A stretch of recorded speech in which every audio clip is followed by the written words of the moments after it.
Visvik sottocordi, grazie Sacro Rubis, pro mia amore et labore, for me compondos ministeri me portastis.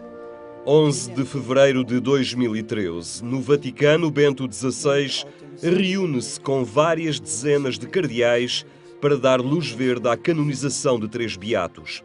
Um encontro de trabalho habitual que começou a ganhar contornos inéditos quando o Papa afirma, em latim, que as suas forças, devido à idade avançada, já não eram idóneas para exercer adequadamente o seu ministério. Decidiu abrir caminho à eleição de um sucessor.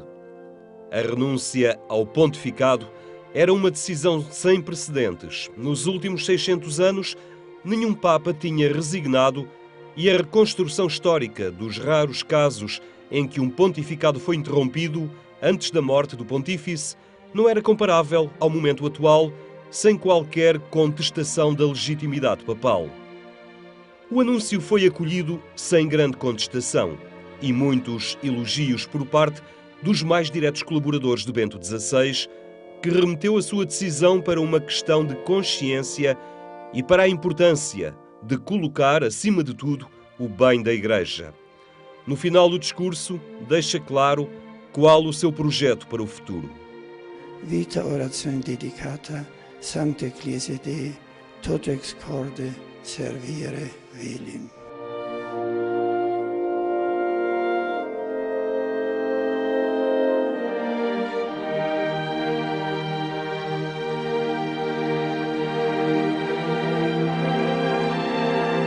O diretor do Secretariado Nacional da Pastoral da Cultura, Padre José Tolentino Mendonça, define a renúncia de Bento XVI ao pontificado como um gesto profético, fruto de uma grande sabedoria espiritual.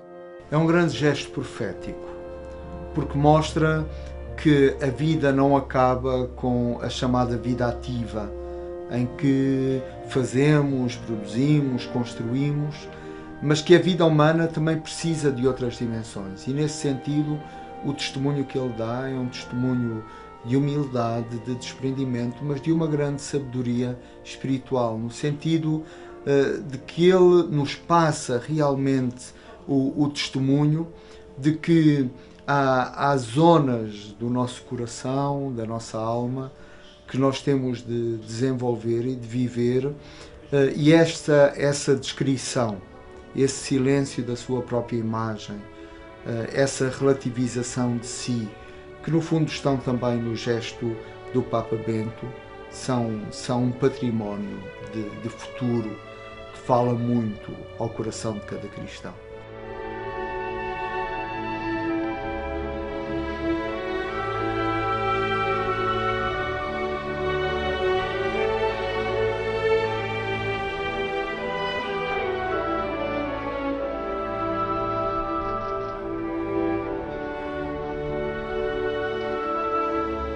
Para o franciscano Joaquim Carreira das Neves, o silêncio de Bento XVI é agora o de um monge que mergulhou ao longo da vida nas grandes tradições e nas grandes meditações da Igreja.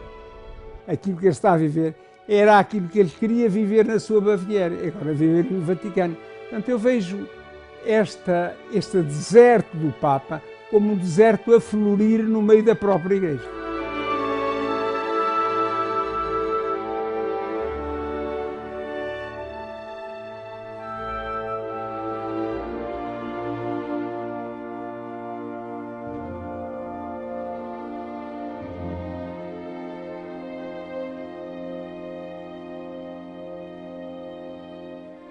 Durante as 2 semanas que se seguiram ao anúncio da renúncia, o mundo preparou-se para a despedida, enquanto se sucediam as perguntas: como seria chamado Bento XVI após a sua renúncia? Onde iria viver? Como se iria vestir? Non ritorno alla vita privata, a una vita di viaggi, incontri, ricevimenti, conferenze, eccetera. Non abbandono la croce, ma resto in modo nuovo presso il Signore crocifisso.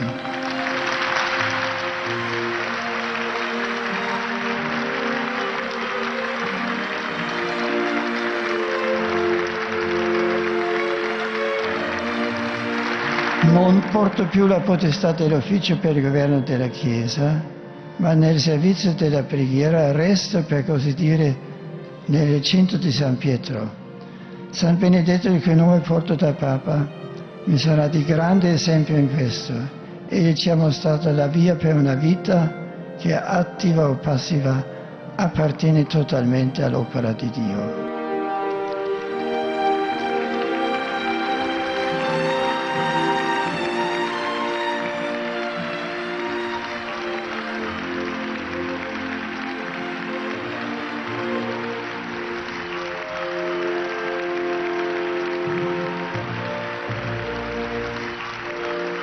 Dom Manuel Clemente, patriarca de Lisboa, destaca neste último ano do Papa Emérito a coerência com todo o seu pontificado, uma atitude exemplar que deve inspirar toda a Igreja. Uma enorme coerência com aquilo que ele tinha dito quando anunciou a sua resignação e imediatamente adiantou, não é para voltar a uma vida de intelectual, de conferencista, andar por aqui, por acolá, não, mas estar onde ainda a idade e a saúde me permitem estar, portanto no coração da Igreja, até fisicamente ficou ali, junto do seu sucessor, numa vida de oração e de reflexão e pronto, também é uma maneira de frutificar e exemplar. Ele tem sido exemplar como Papa Emérito, como foi exemplar no exercício do pontificado dentro daquilo que é a sua maneira de sentir e de ver as coisas e que tanto bem fez e continua a fazer nos textos que deixou, quer na lucidez com que enfim, considerou que não estava em condições de exercer um ministério tão exigente. Portanto, em tudo isto ele é muito exemplar, muito coerente também.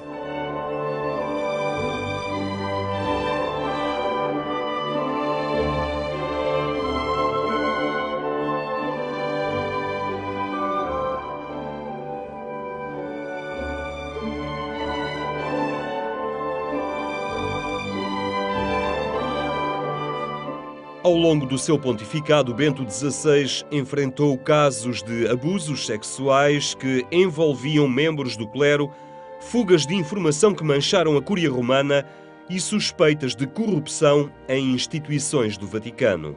Esses escândalos, que certamente que mancham a Igreja que deve transmitir o rosto de Cristo, são sombras que pesam, mas ele foi um homem extraordinariamente corajoso e, portanto, nada quis esconder, atuou com firmeza, sendo temporalmente um homem tímido, mas foi um homem de grande coragem. Eu acho que também devemos estar agradecidos por isso, sem estar a pôr-se no centro do palco da Igreja e a dizer que eu faço muito, mas agora, aliás, vêem-se que digamos, decisões do Papa Bento XVI que purificaram a Igreja e, ao fim e ao cabo, a purificação da Igreja é uma coisa a fazer todos os dias.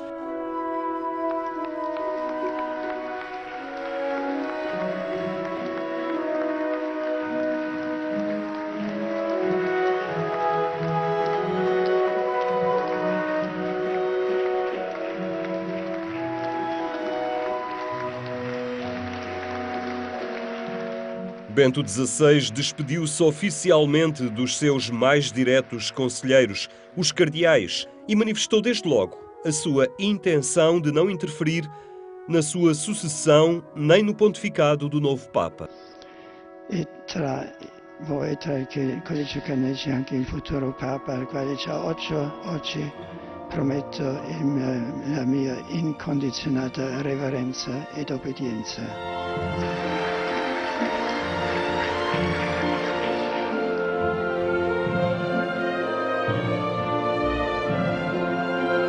Rita Figueiras, professora e investigadora da Faculdade de Ciências Humanas da Universidade Católica Portuguesa, destaca a opção de Bento XVI de abdicar por completo de qualquer espaço no palco mediático após a eleição do Papa Francisco, sem que isso signifique uma perda de relevância na mensagem que é transmitida.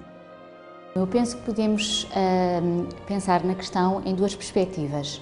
Num primeiro aspecto, ou num primeiro nível, pensar que, decorrente da decisão de resignar e para que o novo Papa tomasse lugar, e sendo que, como sabemos, a figura do Papa é única e essa necessidade de deixar o lugar ao Papa que se seguisse, implicava necessariamente uma ausência, não é? Uma retirada de cena, digamos assim, se pensarmos no palco público e se pensarmos o retirar de cena, ter uma posição mais discreta e a tal ausência ou o tal silêncio do ponto de vista do espaço público. Portanto, por um lado, decorre da decisão tomada, da resignação e da aceitação que o novo Papa viria e, portanto, que o palco não era para ser partilhado, digamos assim, não é? Isso por um lado.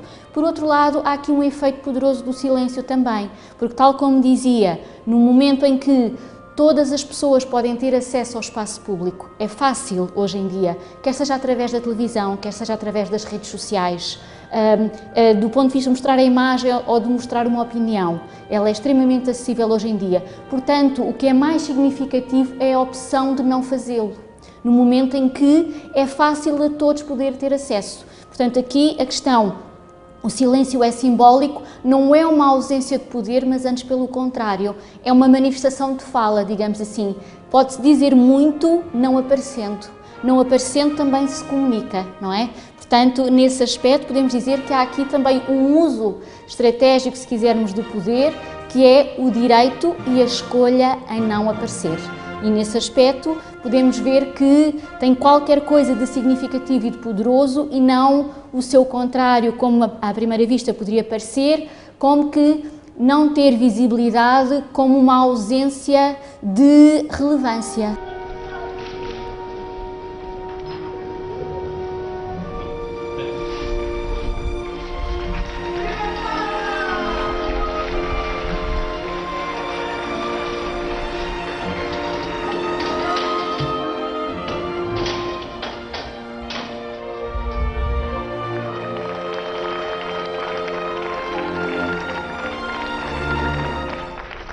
Quando, na residência de Castel Gandolfo, as portas se fecharam às 20 horas do dia 28 de fevereiro, marcando simbolicamente o fim do pontificado, muitos se questionavam se voltariam a ver Bento XVI ou a ler algum texto assinado pelo agora Papa Emérito. Uma questão que não demoraria a ser respondida. A 23 de março, o Papa Francisco visita a residência pontifícia de Castel Gandolfo e as imagens rapidamente dão a volta ao mundo.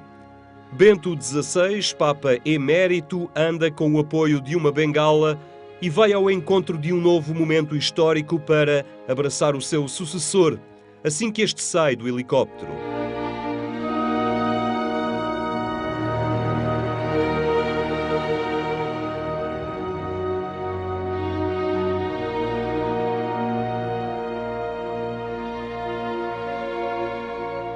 Mi ha detto che si chiama la Madonna dell'Umiltà. Umiltà, E mi permetta di dire una cosa, ho pensato a lei, tanto umile durante il suo pontificato. Grazie, che dono. Bento XVI regressaria ao Vaticano a 2 de maio para a sua nova residência, um edifício que tinha acolhido nos últimos anos um mosteiro de clausura. Josef Ratzinger continua a estar acompanhado pelas 4 leigas consagradas que o serviram durante o pontificado e pelo seu secretário particular, Dom Georg Genswein, o atual prefeito da Casa Pontifícia. O Papa Francisco tem repetido várias referências elogiosas ao seu predecessor, num reconhecimento constante do legado que recebeu de Bento XVI. Noi abbiamo avuto un esempio meraviglioso di come è questo rapporto con Dio nella propria coscienza. Un recente esempio meraviglioso. Il Papa Benedetto XVI ci ha dato questo grande esempio.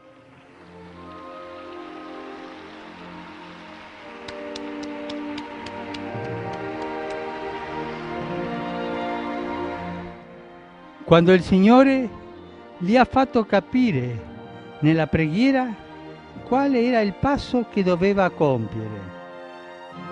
ha seguito con grande senso di discernimento e coraggio la sua coscienza, cioè la volontà di Dio che parlava al suo cuore.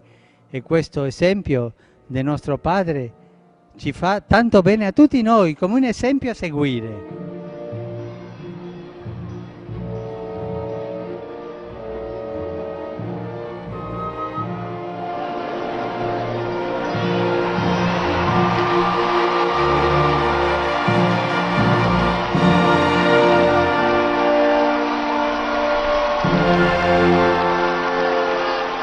Apesar do pontificado de Bento XVI se ter concluído há quase um ano, as redes sociais e algumas publicações continuam a usar a figura do Papa Emérito como símbolo do que identificam como errado no seio da Igreja, num ataque indireto que só na aparência procura valorizar a mensagem e a atitude do seu sucessor, Francisco. O silêncio de Bento XVI torna-o um alvo fácil. Agora, claro que esse vazio deixa espaço a que, da própria parte dos média, haja uma utilização desse mesmo vazio para fazer o contraponto. Mas aí podemos pensar que decorre mais da própria lógica dos média, que é a necessidade de definir alguém pela diferença que tem face ao antecessor, para marcar uma mudança, e nesse aspecto as duas personalidades têm sido evidenciadas, ou melhor, para caracterizar o que tem sido apresentado como uma personalidade diferente e especial do Papa Francisco, tem sido feito, por um lado, como contraponto ao Papa anterior, ao Papa Bento XVI, e por outro lado também por contraposição ao, podemos designar, os poderes político e económicos da sociedade ocidental, não é? E, portanto, o que significa que, se por um lado podemos ver que decorre da própria lógica dos média esta necessidade, quando se caracteriza uma personalidade proeminente, essa caracterização é feita por contraponto a algo, e por outro lado também o que significa aqui é que esse vazio, esse silêncio dá mais espaço para que esta própria lógica dos média se possa impor, porque não há um contraponto, porque não há o contraponto de dizer atenção, não é exatamente assim, não estamos a falar de dois extremos opostos, mas esta decorre da forma como os média tendem a simplificar a realidade, que obviamente é muito mais complexa, muito mais matizada e também com mais diferenças de atenuantes, digamos assim, mas também com mais semelhanças, não é? Mas que nesta fase da narrativa, digamos assim, a narrativa é da diferença. Julgo que virá o dia em que a narrativa será do que há de próximo.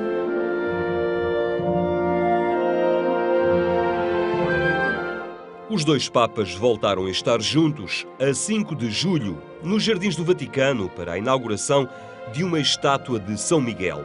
Uma cerimónia que decorreu no mesmo dia em que foi lançada a encíclica Luz da Fé, primeira do pontificado de Francisco.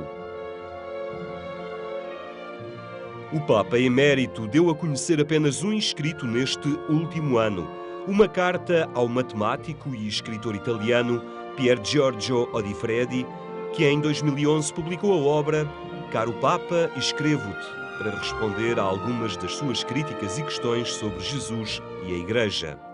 O texto, parcialmente divulgado a 24 de setembro pelo jornal italiano La Repubblica, assume uma crítica dura, mas franca, às posições de Odifredi sobre a historicidade de Jesus e a relação entre a teologia e o mundo científico. Antes, Bento XVI tinha presidido a uma missa a 1 de setembro na capela do Governatorato no Vaticano, por ocasião do tradicional seminário de verão dos seus ex-alunos, no qual deixou de marcar presença. O Papa Emérito dedicou a sua homilia ao sentido do abaixamento de Cristo e sobre a essência do amor de Deus.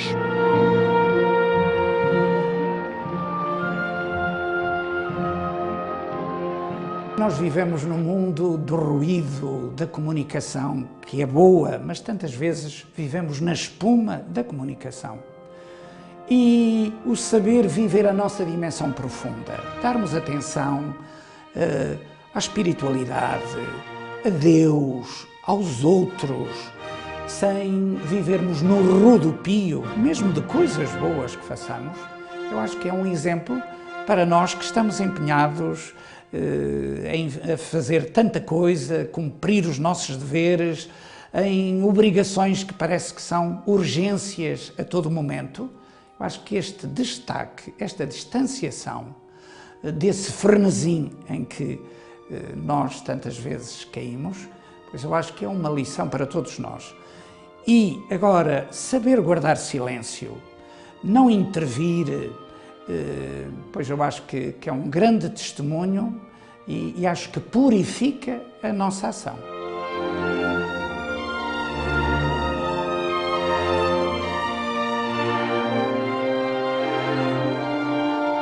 Entre as poucas imagens deste pontificado do silêncio que chegaram até nós, destaca-se a visita da imagem venerada na Capelinha das Aparições. Fátima esteve assim no centro da Jornada Mariana do Ano da Fé, uma iniciativa convocada por Bento XVI que prosseguiu com o Papa Francisco e reforçou a ligação de ambos a Portugal e ao Santuário da Cova da Iria.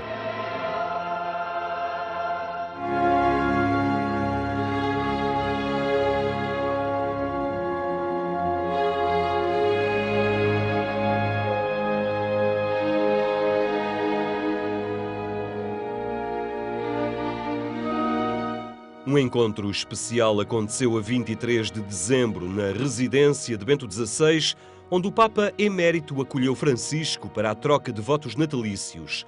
Os dois almoçariam juntos 4 dias depois, na casa de Santa Marta, no Vaticano.